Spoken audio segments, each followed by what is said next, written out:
सूरदास जी कौन है? प्रपन्न है। उनको ठाकुर जी को देखने के लिए नेत्र नहीं चाहिए। परम सत्य श्रीनाथ जी का नाम उनके हृदय में विराजमान है, उस नाम से ही वे दर्शन कर लेते हैं। श्रीनाथ जी कैसे?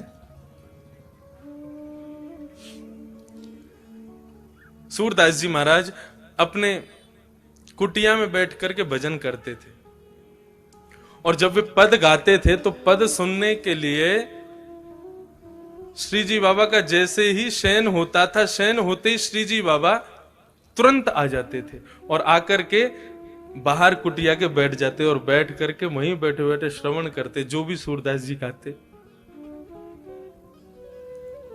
वापस लौट जाते। सावधानी से सुनना। एक दिन श्री जी बाबा ने मन में भाव रखा कि भैया आज गोसाई जी जल्दी हमको पौड़ा दें भोग लगा के। तो गोसाई जी तो कपाट बंद करके जाते थे दोपहर के, लेकिन ठाकुर जी जंगला में से कूद के भाग जाते थे, सूरदास जी की कुटिया पे जाके बैठ जाते थे। एक दिन ठाकुर जी जाने लगे तो श्री जी ने हाथ पकड़ लिया ठाकुरानी ने। कहां जा रहे हो? बोले हम जा रहे हैं एक जगह पे। बोले कहां जा रहे हो? मुझे सही सही बताओ। बोले एक भक्त है उसको दर्शन देने के लिए जा रहे हैं। बोले हम भी चलेंगे साथ में। अरे तुम मत चलो, तुम क्या को जाओगी? तुम जाओगी तो फिर पता नहीं उसको समझ पाओगी नहीं समझ पाओगी, क्या भाव आवे समझ थोड़ी आता है। राधा रानी बोली या तो हमें लेके चलो, नहीं तो आज हम तुम्हारी गुसाई जी से शिकायत कर देंगे कि तुम पौड़ते नहीं हो, तुम भाग जाते हो दर्शन देने के लिए। ठाकुर जी अर्चावतार में जब विराजते हैं ना तो अपने अर्चक से डरते भी हैं। मैं अपनी कथा में कभी कभी बताता हूं, हमारी बहन जी बैठी हैं, श्री राधा रमन परिकर में आपका सौभाग्य है सेवा का। तो एक बार इन्होंने एक प्रसंग सुनाया कि ठाकुर जी पोशाक नहीं पहन रहे थे। श्री राधा रमन जी पोशाक नहीं पहन, जबकि बिल्कुल सही था, नाप भी बिल्कुल लेकर के रखा था, लेकिन फिर भी कभी कहीं से ऊंची, कभी कहीं से नीची, कभी कहीं से भारी। सब गोस्वामियों ने प्रयास कर लिया, लेकिन ठाकुर जी ने पोशाक नहीं पहनी। तो आपके जो पूज्य दूसरे पिताजी ससुर जी हैं, वे सबसे बोले सुनो सब लोग बाहर जाओ, मैं थोड़ा ठाकुर जी से एकांत में बैठ के बात करूं। और वे ठाकुर जी के आगे बैठे, राधा रमन जी के आगे पोशाक रख दी।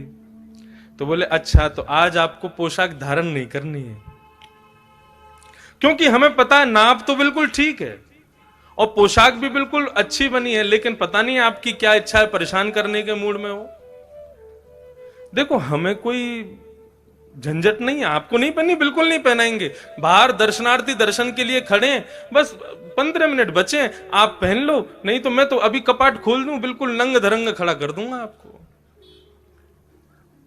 आज हरि देखे नंगम नंगा, फिर तो सब हो करेंगे आपको देख के।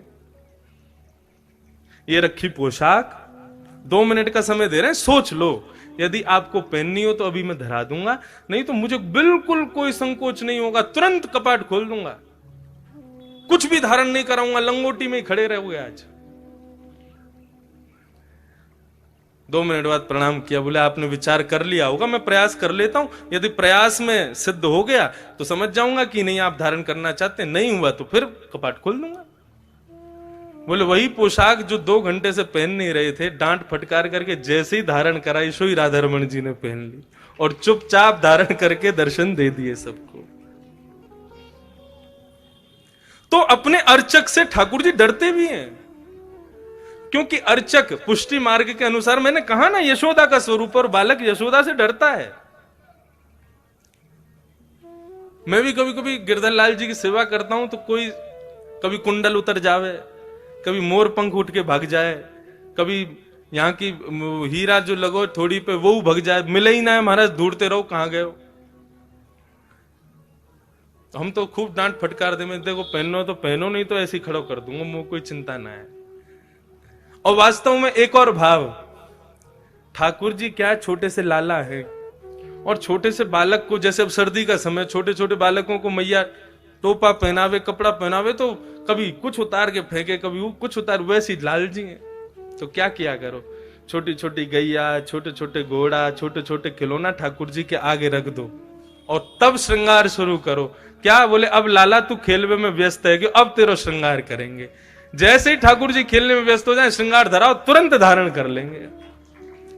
ये भाव है केवल कि उनको व्यस्त कर दो किसी कार्य में, वो व्यस्त होते ही फिर आपका श्रृंगार स्वीकार हो गया। क्योंकि बालक किसी कार्य में व्यस्त हो, उसको फिर कुछ भी पहना दो उसको भान नहीं रहता। वैसे ही ठाकुर जी में। तो लाडली जी बोली, या तो मुझे संग ले चलो, नहीं तो आज गुसाई जी से शिकायत कर दूंगी। लाल जी बोले, गुसाई जी से मत कहना, पूरे लेके चलो संग। अब तो श्रीनाथ जी, लाडली जी श्री राधा रानी को लेकर के श्री सूरदास जी के यहां जा रहे हैं। आशावरी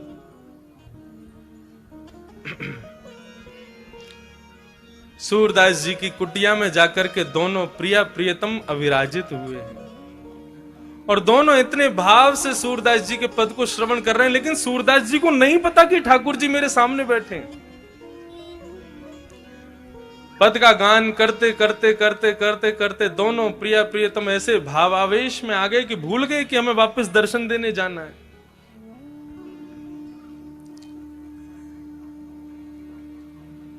जैसे ही सूरदास जी का पद पूर्ण हुआ, किशोरी जी ने और लाल जी ने दोनों ने नेत्र खोल करके देखा, सूरदास जी बैठे हैं। किसी कार्य के लिए उठने लगे, कहीं जाने लगे, तो दोनों उनके पीछे पीछे चलने लगे। देखें तो सही कहां जाते हैं, क्या करते हैं।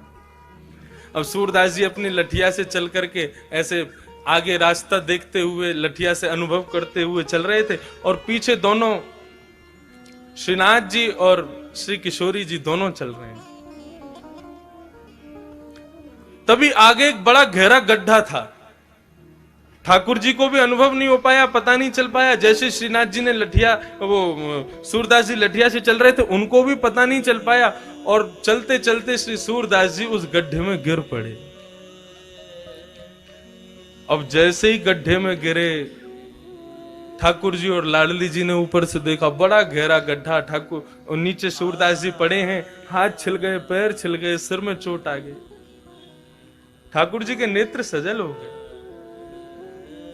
किशोरी जी, हम यह अवस्था में इनको छोड़ के ना जाएंगे, चलो इनकी नेक मदद कर दें, इनको नेक ऊपर उठा लें। बोलो, क्या बात कर रहे हो, बाबा पहचान जाएगा हमको, और पहचान गए हो ना तो जो भाव है ना या कि वो सब खत्म हो जाएंगे। ठाकुर जी वास्तव में मिलते क्यों नहीं है? ताकि आपका भाव दिनों दिन बढ़ता रहे, क्योंकि सामीप्य में दोष आ जाता है। आप किसी को दूर से देखो बहुत प्यारा लगेगा, लेकिन उसके संग आप 10-5 दिन रह लोगे ना तो उसमें आपको दोष दिखने लग जाएंगे। तो ठाकुर जी भाव रखते हैं कहीं मेरे दोष, ठाकुर जी में कोई दोष नहीं होता, दोष हम में होता है। कहीं हमें कोई दोष ना आ जाए, हमारी भक्ति में दोष ना आ जाए, इसलिए ठाकुर जी दूर ही रहते हैं। लेकिन लाडली जी कहने लगी, ठाकुर जी मत करो। ठाकुर जी बोले, नहीं, मैं ऐसे ना देख सकूं सूरदास को। तुरंत ठाकुर जी ने अपनी काली कमली उतारी और नीचे गड्ढे में डाल दी और किशोरी जी से कही, आप मेरी कमर पकड़ लो, मैंने काली कमली पकड़ ली है, अब सूरदास जी या को पकड़ के ऊपर आ जाएंगे। सूरदास जी अपनी लठिया खोज रहे हैं, कहां गई। तभी ऊपर से ठाकुर जी बोले, बाबा। और जैसे ही बाबा शब्द सुना है, सूरदास जी ने रोम रोम नृत्य करने लगा। जितनी पीड़ा थी सब दूर हो गई, नेत्रों में मानो आंसू छलक पड़े हों। बोले, ये स्वर तो मेरे श्रीनाथ बाबा का ही हो सकता है। हाँ भाई, कौन है भैया? बोले, भैया बाबा हम यहीं ब्रजवासी हैं, गैया चरावे जामे, आपको पड़ो भयो देखो तो सोची ने आपकी मदद कर दें। हाँ भैया, बड़ो भलो करेगो ठाकुर तेरो। भैया कैसे आऊं ऊपर? बोले, मैंने अपना पटका डाल दियो नीचे, आप बाकू पकड़ के ऊपर आ जाओ। सूरदास जी उस पटके को पकड़ रहे हैं और यहां से लाडली जी ठाकुर जी को खींच रहे हैं, ठाकुर जी सूरदास जी को ऊपर खींच रहे हैं। क्या स्वरूप है वे। सूरदास जी के मन में भाव आ गया, जैसे ही पटका पकड़ा उसकी सुगंधी को जब अपनी नासिका से ग्रहण किया, बिल्कुल दृढ़ निश्चित हो गए कि ये तो ठाकुर जी हैं और कोई नहीं हो सकता। जैसे ही गड्ढे से ऊपर निकल करके सूरदास जी आए, जानबूझ करके ऐसा भाव दिखाया कि मानो झटके से गिर पड़े हों, और गिरे तो कहां गिरे, श्री लाडली जी के चरणों में जाकर के गिर गए। और गिरते ही बड़ी चतुराई से श्री किशोरी जी के एक पांव की पाजेब को सूरदास जी ने पकड़ करके खींच के अपनी जेठ में भर लिया, और भर करके ठाकुर जी खड़े हो गए, किशोरी जी खड़ी हो गई, सूरदास जी भी व्यवस्थित हो गए। ठीक है बाबा, अब तुम बाहर आ गए हो, अब पीछे को मत जाइए, गड्ढा तुम यहां चले जाओ। और ठाकुर जी ने किशोरी जी को बात, जल्दी चलो, गोसाई जी दर्शन खोल देंगे, नहीं मिले तो बहुत डांट पड़ेगी। अब किशोरी जी जैसे ही चली, तो चलते ही एक पांव की तो छम आवे आवाज, दूसरे पांव की आवाज ही नहीं। किशोरी जी ने नीचे देखी, बोले हमारी पाजेब कहां है? अब तो ढूंढने लगे तो दूरी दिख गई, बोले पाजेब हाथ में लटक रही है सूरदास जी के। किशोरी जी बोली मेरी पाजेब रह गई है। ठाकुर जी बोले दूसरी दिलवा देंगे, चलो। वो नामों को तो वही चाहिए जो सूरदास जी पे। बोले तुम फंसवाओगे आज, सूरदास बाबा तो जन कब छोड़ेगा, लेकिन आज गोसाई जी बहुत डांट लगाएंगे। किशोरी जी बोली हमको तो वही पाजेब चाहिए। तो बोले तुम ही लिया। बोले मुंह को डर लगाया बाबा ते, मैं ना जाऊंगी, तुम ही मांगो। लाडली जी तो चाह रही है कि ये कृपा आज कर ही दे इनके ऊपर। ठाकुर जी फिर से गए, बाबा हाँ हाँ भैया बोलो। वो हमारी एक पाजेब आपके पास रह गई है, आप कृपा करके हमको प्रदान कर दो। ठाकुर जी बोले, वो सूरदास जी बोले भैया मैं कैसे मान लूं ये पाजेब तुम्हारी है? अब भैया मैंने तुम्हें दे दी और फिर कोई आयो कि बाबा मैंने तुम्हारी सहायता करी, मेरी पाजेब गिर गई, तो मैं तो झूठो है जाऊंगा। ठाकुर जी बोले तो आपको पता कैसे चलेगी कि या की दूसरी पाजेब कौन के पास? आप पे आंख तो है ना? बोले आंख ना है लेकिन हाथ तो है ना, अनुभव कर लूंगा मैं। तो बोले क्या करोगे? बोले दूसरी पाजेब जो है का है, वो मेरे हाथन के आगे आप चरणन में धारण करके ही दे दो, मैं वह पाजेब को हाथ से स्पर्श कर लूंगा, सो दूसरी पाजेब पहना दूंगा। किशोरी जी मुस्कुरा गए, बोले सूरदास जी समझ गए कि ये ठाकुर जी पधारे हैं। ठाकुर जी बोले आओ। अब तो किशोरी जी आगे आई, आगे आकर के खड़ी हुई, सूरदास जी से कही सूरदास जी नीचे बैठो, नीचे देखो, एक पाजेब देख लो और दूसरे पाँव में पहना दो। जैसे ही पाजेब देखी तो समझ गई, बोले हाँ भैया तुम्हारी है।